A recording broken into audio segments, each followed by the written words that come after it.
qawli la hawla wa la quwwata illa billahil aliyil azim. Amma ba'd. Bersyukur kehadirat Allah Subhanahu wa taala atas segala limpahan nikmat, rahmat, karunia, anugerah yang telah senantiasa diberikannya kepada kita. Nikmat iman, nikmat Islam, nikmat amal soleh, nikmat dapat menjauhi apa saja yang dilarang oleh Allah. Semua itu hanyalah berkat daripada taufik hidayah dan ma'unah pertolongan Allah kepada kita. Amin ya rabbal alamin. Bil ikhtiyar, dengan ikhtiar. Babu fadilati Sya'ban, menerangkan fadilah-fadilah di bulan Sya'ban. Rasulullah sallallahu alaihi wasallam bersabda, terangkan dalam kitab Lataifut Taharah karangan Syekh Muhammad Shalih As-Samarani. Beliau menukil dari kitab Tarikhul Khamis Syekh Imam Muhammad Ad-Dayil Bakri, bahwasanya Rasulullah sallallahu alaihi wasallam bersabda, barang siapa yang sembahyang 12 rakaat pada malam tanggal 1 Sya'ban, setiap rakaat membaca suratul Ikhlas 5 kali sampai 6 kali salam. Rakaat kedua ba'da Fatihah membaca surah Al-Ikhlas Qul huwallahu ahad 5 kali sampai ke 6 kali salam. Allah Subhanahu wa taala akan membalas kepadanya, yaitu balasan pahala seperti 12.000 orang yang mati syahid, dan dibalas lagi oleh Allah Ta'ala seperti orang yang bersih dosanya seperti bayi yang baru lahir dari perut ibunya, tapi dosa antara bainan nas wa bainallah, bainan nas wa bainallah, antara manusia dan Allah, hablum minallah. Adapun dosa antara manusia dengan manusia ini tidak termasuk, karena permintaan maaf atau pemberian maafnya itu harus melalui manusia. Kalau antara manusia dengan Allah cukup ya, kita membaca istighfar, bertaubat di bulan-bulan atau di hari-hari tertentu maupun tidak tertentu, Allah Subhanahu wa taala pasti menerimanya.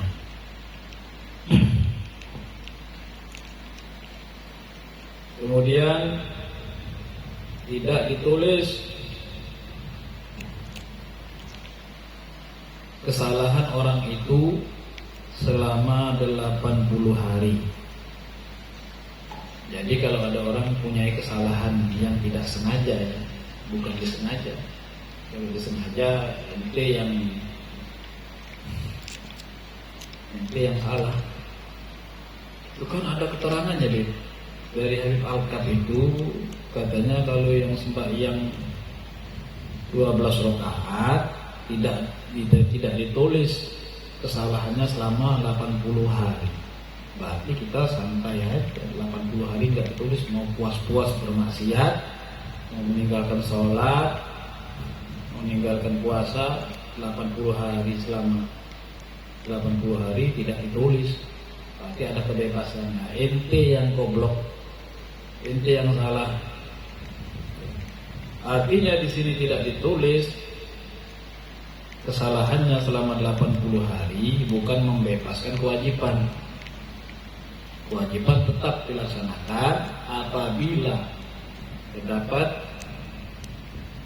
kekeliruan atau kesalahan yang tidak disengaja, umpama keluar dari rumah melihat laki melihat perempuan, auratnya langsung istighfar, atau perempuan melihat laki-laki, melihat aurat laki-laki langsung istighfar, atau perempuan melihat aurat perempuan sendiri langsung istighfar.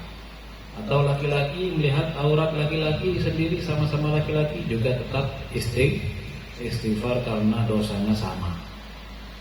Itu tidak disengaja, bukan disengaja mentang-mentang ada kebebasan 80 hari tidak ditulis, kata Habib Alkaf kita bebas. Itu ente yang keliru. Kalau keterangan sini yaitu tidak ditulis karena tidak sengaja. Biasanya ada yang maksiat disengaja, ada yang tidak sengaja, lama-lama menjadi sengaja. Sering melihat aurat di pasar, di jalan, lama-lama tidak sengaja, lama-lama disengaja melihat aurat perempuan di HP, di medsos. Orang kata Ustadzul Imam Al-Qutub Maulana Habib Syekhuna Umar bi Arwahina Sayyidul Wadir Habib Abdullah bin Abdul Qadir Muhammad bin Faqih radhiyallahu anhu, beliau pernah menyampaikan satu hadis. Baginda Nabi Muhammad SAW menerangkan dalam hadisnya, barang siapa yang tidak taubat menangis dikarenakan pernah melihat aurat perempuan, tidak bertaubat dia dan tidak meneteskan air matanya, maka besok ketika dia mati digali kuburannya pasti akan menjadi babi hitam. Pasti akan menjadi babi hitam. Ini serba sulit. Kemudian bertanya sahabat Usamah bin Zaid pada Rasulullah, ya Rasulullah, kenapa engkau seringkali memperbanyak puasa di bulan Sya'ban? Singkat saja, karena kata Rasulullah, tasyri' li ummah, memberikan pelajaran bagi umat, karena umat apabila sudah mendekati antara bulan Rajab dan Ramadan, umat ini sering sibuk ya, mengumpulkan stok dagangan, usaha dan lain-lain karena ingin menghadapi Lebaran. Boleh kita berusaha dan yang lain-lain, tetapi jangan meninggalkan ibadah. Wajar saja itu sudah menjadi tradisi dimanapun berada. Kalau sudah mau mendekati puasa, banyak kita sibuk mengumpulkan stok dagangan, usaha dan yang lain-lain. Itu sudah menjadi tradisi. Di sini artinya Rasulullah mengingatkan kita, walaupun sesibuk apapun ya, mendekati Ramadan mau menghadapi Lebaran, jangan terkecoh dengan ibadah, jangan sampai tertinggal. Dan aku senang sekali kata Rasulullah, apabila amalku dilaporkan nanti pada tanggal 15 Sya'ban, aku senang apabila amalku tadi terlihat sedang puasa, dicatat puasa. Berarti menunjukkan puasa itu ibadat yang paling tertinggi daripada yang lainnya. Bisyartil iman, dengan syarat iman. Nanti orang iman enggak, belajar ilmu yang enggak, puasa aja. Senin Kamis, puasa Daud, satu hari puasa, enggak puasa, satunya enggak. Tapi orangnya enggak berilmu, tapi orangnya imannya nol, maka nonsen, ya, balasan pahala baginya tidak ada. Artinya di sini bagi kita yang sudah beriman kepada Allah, yang sudah banyak mempelajari ilmu syariat, kemudian tasawuf, kemudian tauhid, kemudian menyambung lagi dengan puasa sunnah, dan lebih afdol mengqadha puasa Ramadan yang pernah kita tinggalkan, dan diharamkan puasa sunnah apabila kita masih mempunyai hutang puasa wajib yang pernah kita tinggalkan. Keterangan di dalam kitab Taqrirus Sadidah. Nah, jadi kita tidak boleh puasa sunnah kalau kita masih mempunyai hutang puasa wajib. Sedangkan puasa wajib yang sering kita tinggalkan dulu masih masih bujangan, masih SMP, masih SMA dulu, masih jadul, katanya jadul, masih gaul. Ingat-ingat mungkin dulu pernah meninggalkan puasa Ramadan, maka lebih baik mengqadha puasa Ramadan. Barang siapa yang sengaja meninggalkan puasa Ramadan, dosanya seperti berzina dengan ibunya 40 kali. Dosa berzina dengan seorang ibu 1 kali, dosanya seperti membunuh 40 nabi.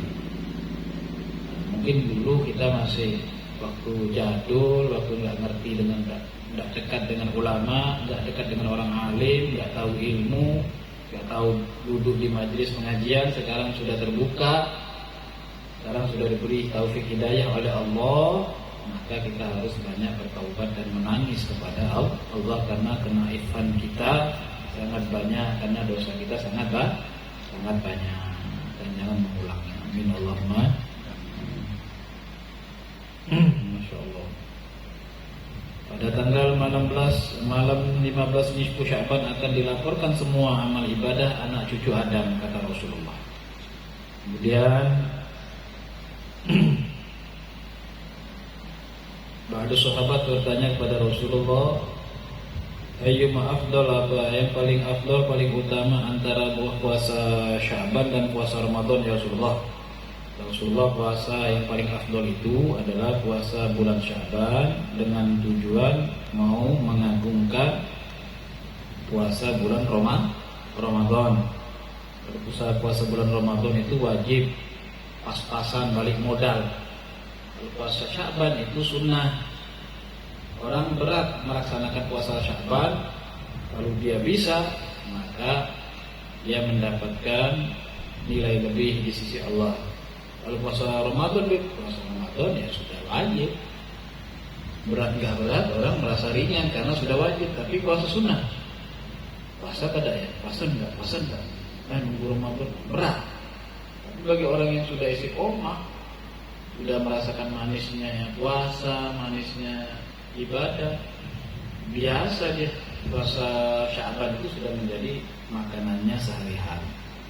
Bagi kita yang tidak terbiasa, berat puasa sunnah, maka yang berat itu nilainya besar di sisi Allah Subhanahu wa ta'ala. Kemudian terangkan lagi, tidaklah ada seseorang mukmin yang puasa 1 hari, yang puasa 3 hari di bulan Sya'ban, kemudian sebelum dia berbuka puasa membaca sholawat kepada Rasulullah tanpa hitungan, maka dibalas oleh Allah Ta'ala dengan balasan akan diampuni segala dosanya yang terdahulu dan diberikan keberkahan rezeki selama umurnya.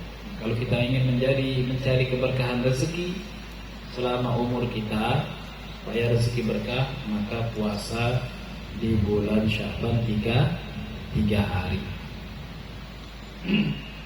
Jangan nanti mencari kesugihan, keberkahan rezeki, atau alias bahasa orang itu pesugihan, mencari pesugihan, datang ke mbah dukun, mbah, saya ini punya toko mbah, kehidupan saya sehari-hari ini nggak ada peningkatan rezeki, sembahyang sudah, ikut maulidan sudah, sholawat sudah mbah, akhirnya saya putus asa. Akhirnya saya tanya sama mbah, bagaimana caranya mbah supaya saya ini menjadi sugih? Datang kemana ya? Ke paranormal, dukun. Kata mbah dukun, nggih, kalau neka banyak carana, beberapa macam bahasa Madura yang angel, beberapa macam item. Sampean mau pilih yang mana? Yang pertama, harganya, maharnya 5 juta. Napa neka mbah? Melek sampean, melek dek kaula neka ayam cemani, ayam hitam, hilang, ya, bulunya hilang, dagingnya hilang, Celang ya. Ayam cemani, cucuknya celang, matanya celang, bulunya celang, dagingnya celang, terus darahnya celang, terus bermana? No, Pak, Mbah Dukun, sembelih dul, terus kepala disabek di depan rumah, buntut sabek budina rumah, terus bermana lagi boleh. Saya saya kanan, taruh saya kiri, saya sebelah kanan, saya yang kiri, taruh sebelah kiri. Dadana pendam dalam rumah. Sugi sampai. Gini bang, Buduh mulai ayam cemani. Maka datang ke dukunnya. Kalau di Kalimantan ada sewaan hantu, nama hantunya Kuyang. Ya, ada yang tempat menyewanya di daerah Lok Sado itu, namanya Kuyang Star. Kalau kita ke bandara kan ada pesawat Lion Star, cepat jalannya, 1 jam nyampe. Ini mau cepat jadi sugih, menyewa Kuyang Star. Kuyang itu hantu yang tidak mempunyai badan, jantung saja sama kepala, rambutnya panjang. Itu dia cepat untuk membuat orang sugih, nyewa kepada Mbah Dukun, 1 hari langsung sugih. Tapi kata dukunnya, kalau sudah berhasil sekali, maharnya ditambah. Napa Mbah maharnya? Mobil Innova 1. Oh, enggak sanggup Pak, kalau enggak sanggup nanti Kuyang yang makan kamu. Wah, ini gara-gara datang ke Mbah Dukun.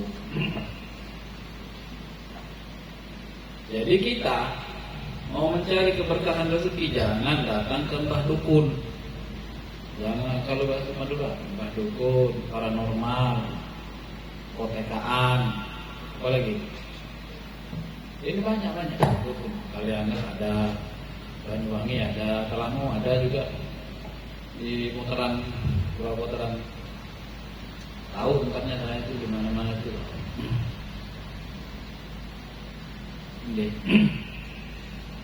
Jangan datang ke tempat dukun, maka datanglah kepada para alim ulama, para baik untuk meminta doa dan syarat-syarat supaya diberikan keberkahan rezeki. Di antaranya ajaran Rasulullah untuk menjadikan keberkahan rezeki berpuasa bulan Sya'ban 3 hari. Kemudian Rasulullah SAW melanjutkan daripada sabdanya, barang siapa yang puasa 1 hari di bulan Sya'ban, maka diharamkan batang tubuhnya daripada api neraka, bisyaratil iman, dengan syarat iman, dan dijadikan teman besok di akhirat dengan Nabi Yusuf, dan diberikan pahalanya seperti pahala amal ibadah Nabi Ayub dan amal ibadah Nabi Dawud alaihi salatu wassalam. Dan jika menyempurnakan 1 bulan di bulan Sya'ban, maka Allah SWT akan membalasnya dengan menutupi segala kenaiban dan aibnya besok di akhirat. Wa may ya'mal mithqala dzarratin khairan yarah wa may ya'mal mithqala dzarratin syarran yarah. Orang siapa yang beramal baik sekecil biji zarrah, biji pasir atau biji jagung, ba'dul tafsir, biji kacang, biji pasir, maka dia akan diperlihatkan besok. Wa may ya'mal mithqala dzarratin syarran yarah. Barang siapa yang berbuat jelek sekecil apapun, maka besok akan diperlihatkan, terkecuali bagi orang yang puasa Sya'ban 1 bulan, semua aibnya ditutup oleh Allah dan dimudahkan keluarnya ruh dari jasadnya ketika sakaratul maut, dan diselamatkan dia daripada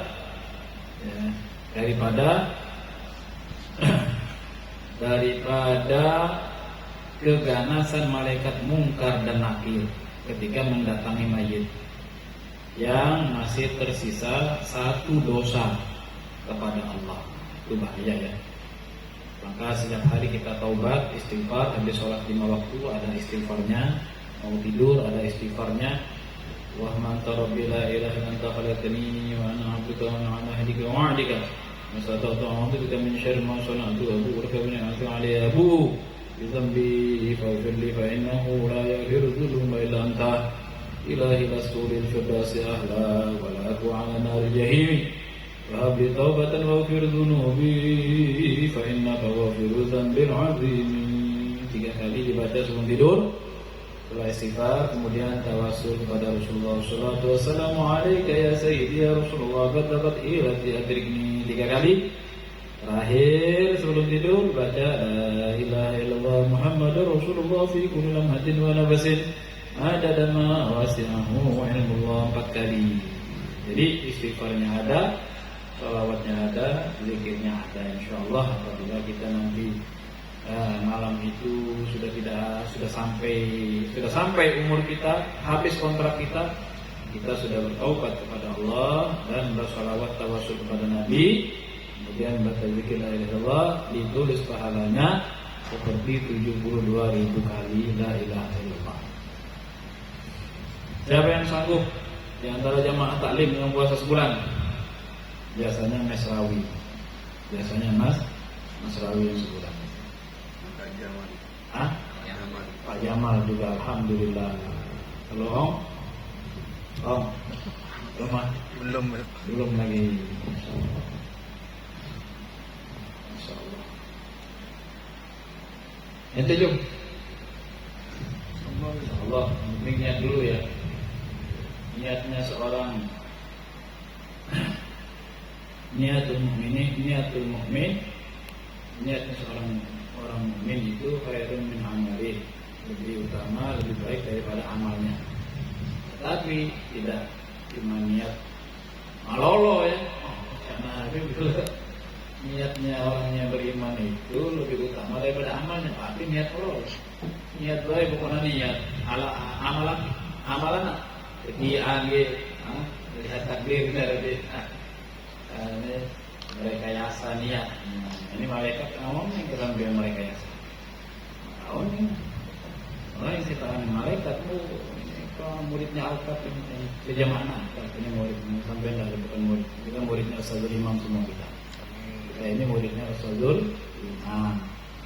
Jadi Fatihah kepada Ustazul Imam, ba'da maghrib 21, ba'da subuh 21, ba'da zuhur 22, ba'da asar 23, ba'da maghrib 24, ba'da isya 10 itu khusus untuk Ustazul Imam. Kalau kalian kepingin diakui oleh Ustazul Imam, dan insyaallah hati kita akan dituntun oleh Ustazul Imam.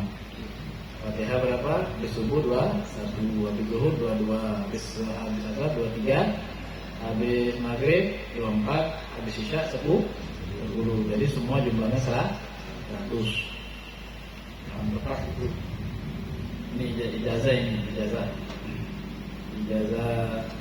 dari Al-Imam Al-Haddad dan Imam Ghazali. Maka kita sambungkan Fatihah itu kepada Ustazul Imam. Mudah-mudahan kita selalu di dalam nazarah pandangan Ustazul Imam. Kalau sampai ya sama, saya ini cuma tugas baca, Pak. Benar tugas ngajar, cuma tugas baca. Dan semoga bisa ngamal lagi. Tugas baca ini kan enakan tugas mendengar daripada membaca.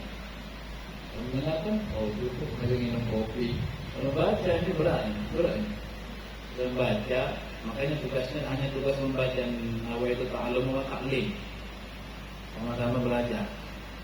Mengajar itu ya harus mengamalkan. Kalau tidak mengamalkan, ilmunya nanti akan menuntut dia. Alhamdulillah. Apa lagi tadi? Ingin rezekinya berkah, maka puasa 3 hari. Kemudian puasa 1 hari diselamatkan daripada api neraka dan diberikan pahala seperti Nabi Ayub dan Nabi Daud. Sebulan penuh selamat daripada siksa kubur dan gelapnya kubur, dan selamat daripada keganasan, kedahsyatan malaikat munkar dan nakir, dimudahkan ruhnya keluar dari jasadnya dan ditutupi semua aibnya selama dia tinggal di dunia. Kita ini nyewa, untungnya nggak nyewa. Kita ini di dunia ini hanya tempat tinggal sementara, sekedar mungkin dikatakan nyewa tak macer, dikatakan tak nyewa benendina, tapi cuma numpang, sudah numpang, kemudian sudah numpang tapi tak taat boleh saya kepada sendi bumi negara yaitu Allah. Kita sudah numpang kepada Allah, tinggal di bumi.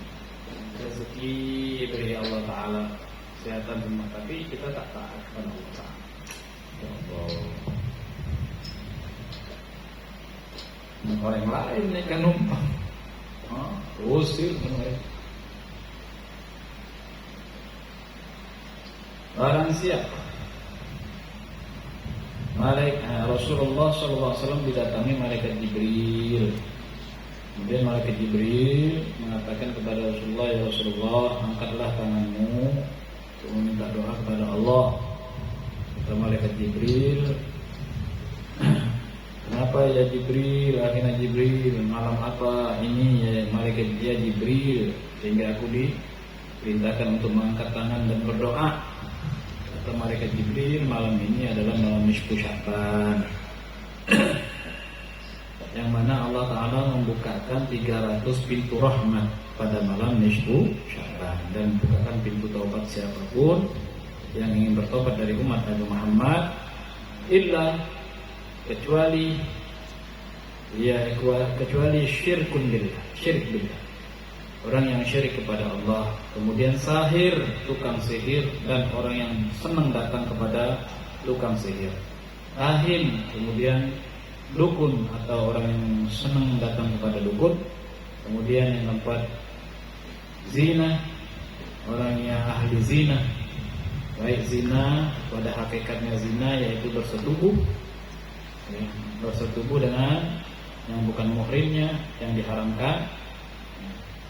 Kemudian ba'dul masyayikh menerangkan adapun zina itu sangat banyak sekali, tetapi yang dimaksud di sini adalah bersetubuh. Ya, kalau yang zina, dosa zina yang banyak sekali itu seperti melihat, kemudian syahwat, mendengar, kemudian syahwat, itu pun termasuk zina. Tetapi yang di sini yang keterangan dalam kitab ini zina yaitu yang bersetubuh dengan yang bukan muhrim yang diharamkan, maka tidak diterima taubatnya pada malam nisfu Sya'ban dan tidak diampuni oleh Allah dan tidak diberi rahmat. Yang kelima yaitu ahli syarikul khamr, orang yang minum, yang selalu memabuk-mabukan atau minum arak atau yang memabukkan, baik yang memabukkan ataupun tidak memabukkan, ya, ataupun tidak memabukkan, yang diharamkan makanan, minuman, suntikan atau sabu-sabu. Innamal khamru wal maisir wal ansabu rijsun min amali syaitan fastanibuhu la'allahum tuflihun. Sungguhnya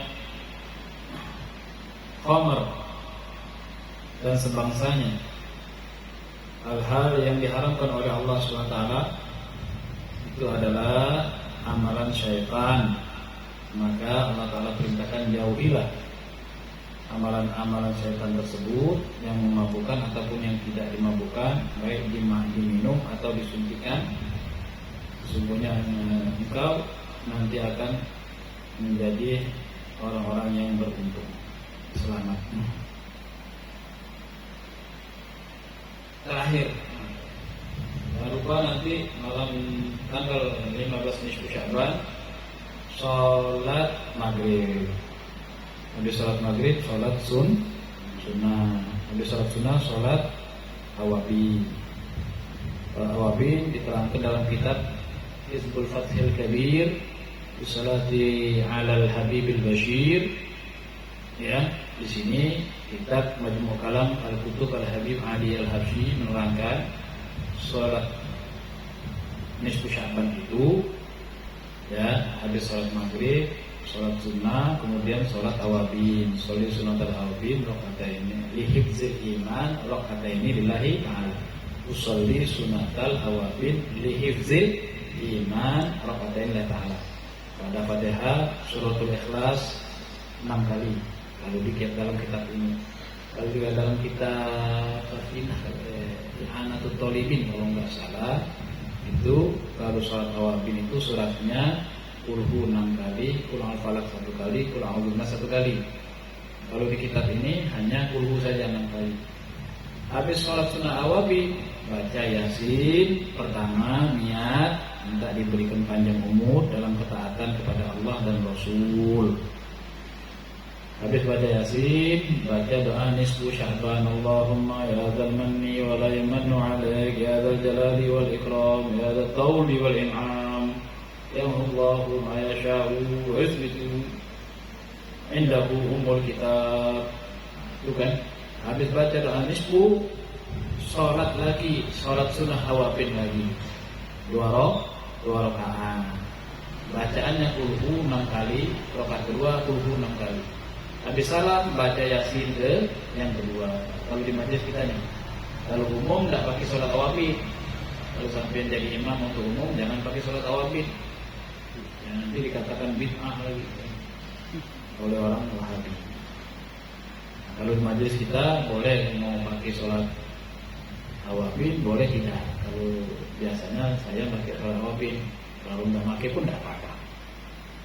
Habis itu Yasin yang kedua, yaitu niat tolak bala selama umur, niat tolak bala dunia akhirat. Habis baca Yasin, baca doa nisfu, habis baca doa nisfu, sholat awabin lagi. Habis sholat awabin lagi, salam, baca Yasin yang ketiga dengan niat diberikan keberkahan rezeki seumur hidup.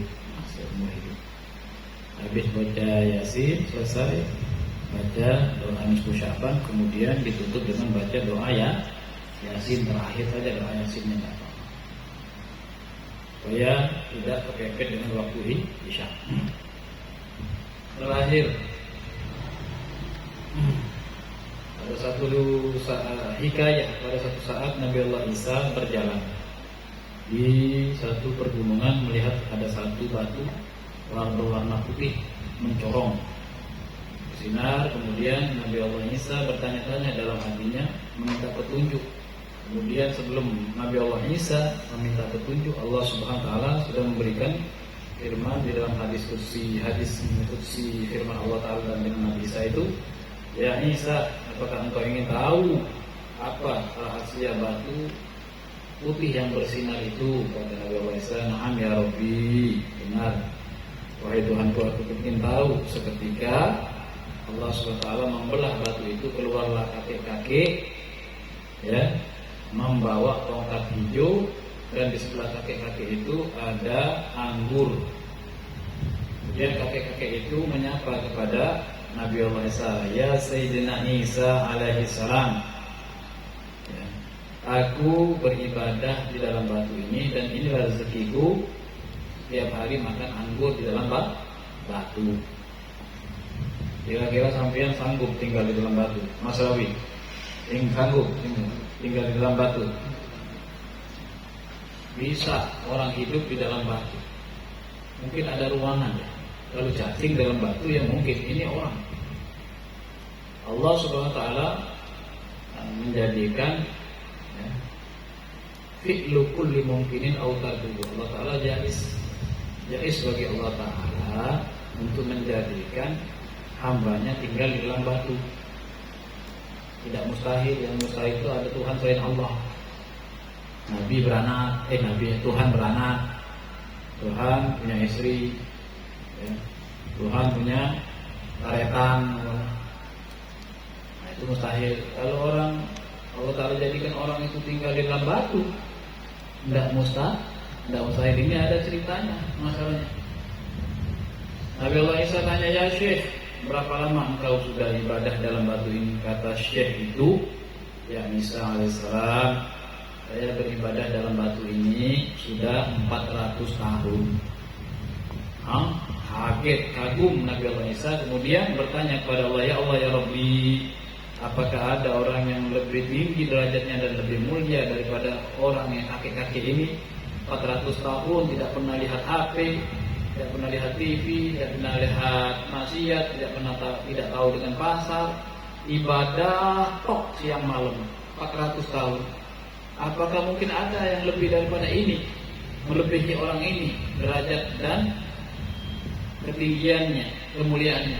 Allah Subhanahu wa taala menjawab pertanyaan Nabi Allah Isa, wahai Isa, orang yang sholat 2 rakaat pada malam nisfu Sya'ban dari umat Nabi kita, dari umat Nabi Muhammad sallallahu alaihi wasallam, itu afdol, lebih afdol daripada kakek yang beribadah di dalam batu 400 tahun. Berkat siapa? Berkat Nabi Yuna Muhammad sallallahu alaihi wasallam, sehingga umatnya mendapatkan ketinggian derajat yang sangat tinggi di sisi Allah. Amin Allahumma amin.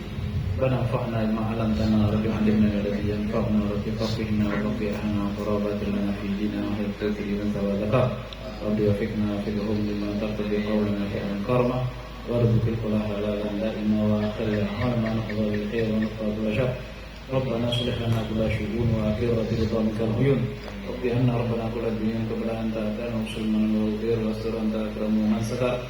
Sallallahu tashamu sallallahu alaihi wa sallam. بكتاب فيه للناس شفاء على الآل الكرام شرف وعلى صحب مصابيح الغرار. اللهم اهدنا بهداك واجعلنا مما يسارع في رضاك ولا دواننا وليا سواك ولا تجعلنا ممن خالف امرك وعصت وحسبنا الله ونعم الوكيل ولا حول ولا قوة إلا بالله العلي العظيم. صلى الله عليه محمد وعلى آله وصحبه وسلم. تقبل الله منكم.